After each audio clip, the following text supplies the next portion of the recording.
家里有睡眠不好的，一定要给他炖个猪心汤。材料和做法都非常简单，先把猪心切片，厚度比硬币稍微厚一点。切好以后，加一勺盐，适量的面粉，再加一点清水，抓几分钟。面粉有很强的吸附性，可以把猪心洗得更干净。抓几分钟再清洗一下，这样可以有效的去除腥味。可以看到水非常浑浊，再换水清洗几次，捞出控干水分。洗干净以后就不要再焯水了，这样可以最大程度的保留猪心的营养。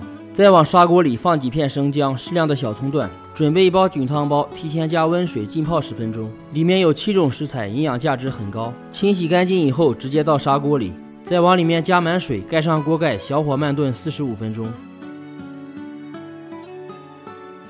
到时间后调味，只需要加入盐、少量枸杞，再炖几分钟，撒上小葱花就可以了。有时候感觉心烦气躁、睡眠不好的时候，我都会煲这个汤，味道也很不错。喜欢的朋友可以收藏起来试一下。点头像金主页还有更多美食视频。